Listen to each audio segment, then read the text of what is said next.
Welcome back to YellowCard Vanguard. I'm your host, Toku from It's Toku TV on Twitch. Throughout the week, I'm streaming Vanguard on my Twitch channel. We'll be building decks, playtesting, and just having a grand old time, so be sure to swing on by. With new clan collection reveals coming out every day, you know what that means. It's time for a new chapter of clan collection cores. I want to preface this video and the entirety of the series by saying that many of these lists are entirely conceptual and surface deep, and will need your own playtesting to fine-tune. But each of these will aim to provide a way of thinking on how to take your new support in Clan Collection 3 and 4 and put it into a working deck. They won't all be optimized, but I believe they will be a good baseline to build off of. Welcome to Clan Collection Cores.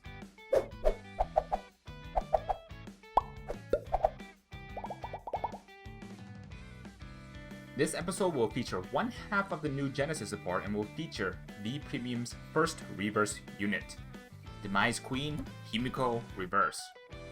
Genesis historically has had a game plan built around soul charging and soul blasting for strong effects, but Himiko Reverse brings a new paradigm to that.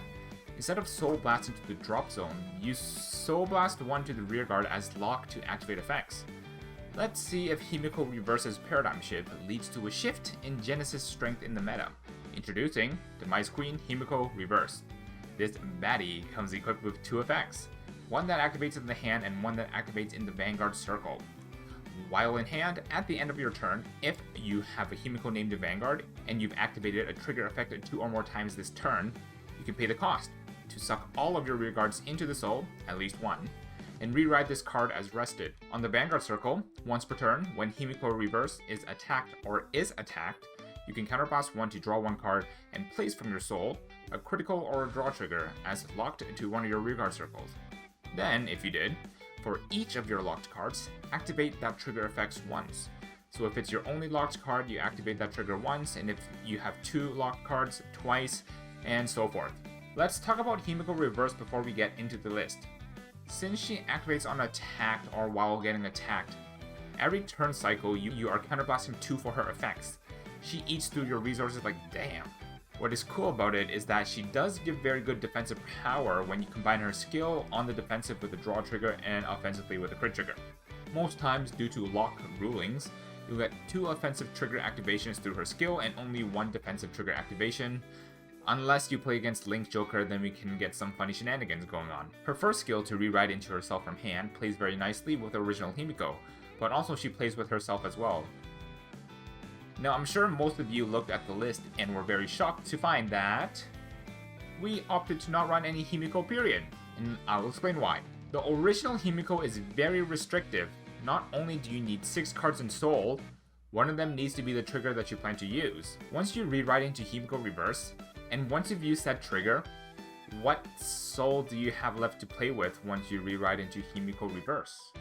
As such, I've chosen to only run Himiko Reverse, as she herself can refuel her soul via the same trigger you called as lock, and now with Himiko Reverse only needing counterblast to play instead of soul blast, we're left with an abundance of soul and soul charging tools, so we can look to make good use of that. Let's take a look at the list now to try and mentally navigate through these Dark Reverse hoops. Once again, we'll start with the game plan of the deck and the win con. Our win con is Yggdrasil and Norn, holding minimum 20k and 2 crit from Himiko Reverse's skill to try and 1-tap our opponent from 3 to 6. So we're going to be running a full playset of these 4 cards. To get to these cards and combo pieces, we look to Turtle behind Himiko Reverse's defensive strength to draw 2 off of her skill and locking a draw trigger. Now, as stated before, Himiko Reverse is an eater of resources.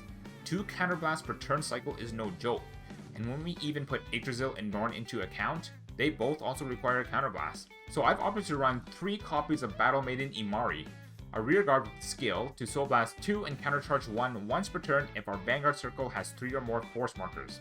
Himiko Reverse will generally generate around 2 force markers on her own through her rewrite, so where do we get that 3rd force marker? For that purpose, we run 4 copies of Gleaming Lord Uranus. For its 2nd skill, on placement, whether it be on the van or the rear, you can soul blast 2 to give the Vanguard circle a force marker. So with our resource loop established, let's look at how we can make it more consistent. obviously Himiko Reverse looking to rewrite into Himiko Reverse, and the utmost importance of finding Uranus for that third forest marker, and the utmost importance of finding Yggdrasil, which finds Norn, which gets us into our winning gameplay. We are going to run 4 copies of Mythical Beast Skull to find said extra copies. We also need cards that easily soul charge, and a method of selectively soul charging, so we run a playset of both Strong Bow of Starry Night Ulysses and Witch of Oranges Valencia. Ulysses is just a good way to get a costless soul charge 2, being itself and the soul charge 1 from the effect, and also a hand refund since he does draw us a card back. Whereas Valencia is also one of our best ways to cycle the trigger we placed as lock back to our soul if we didn't have a Himiko Reverse in hand, but also when she's soul blasted through effects such as Uranus and Imari, can also push the trigger you need from the drop zone and to fix the deck itself. Valencia pulls double duty in this deck and we love her for it. We're now left with 2 slots in the deck and we've obviously run 2 copies of Falling Star Sorcerer Vine. Just a good tech card all around that we can cycle Himiko Reverse it back into our hand so we can proc it once more at the end of turn. Going into our trigger lineup, we run 7 crits and 1 vanilla draw. The vanilla draw is the best one to call as lock as you're looking to keep the draw sentinels in hand, meanwhile the crits are there to win the game with Ignore. We run the 4 draw sentinels of course as we're not looking to die to big attacks, and Himiko Reverse's defensive 23 will be able to handle a lot of Axel matchups. Then we're going to run 4 copies of the Heal Guardian for defensive plays in the early game and the ability to damage charge yourself. If this list isn't to your flavor however, there are some other options that you can go towards as well to play Himiko Reverse. Obviously you can fall back to running the original Himiko alongside Himiko Reverse, but I feel that Imari should be mandatory once you start cycling on Himiko Reverse. And if you are on Himiko, you're going to be wanting charts that soul charge a mass amount indiscriminately. Options such as Mythic Beast Hati and Astrea of the Full Havens for the on-play soul charge 2, Apple Witch Cider, a new grade 1 also introduced in this clan collection which I'll go more in depth in the next video, can also soul charge 2 at the end of the battle and boost it as well. Spiritualist Sorcerer Kroot is also a strong source of soul charge as well. Regardless which way you plan to take Himiko Reverse, be it solo reverse or pure Himiko, I think it will be an interesting new gameplay for the deck. That being said, I don't think that Himiko Reverse shakes up the meta at all. I think Astral Poets will still be top dog for Genesis in the V Premium meta, but as stated before, this at least provides a cool new way to play Genesis. Himiko Reverse and Himiko have their core problem in needing an abundance of a certain type of resources. Himiko needs Soul and Himiko Reverse needs Counterblast, and this might be their major need capping factor. In any case, this has been it from me for this episode of Clan Collection Cores.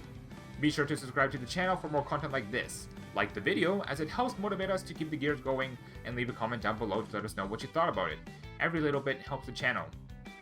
This has been Toku from YellowCard Vanguard. Toku out.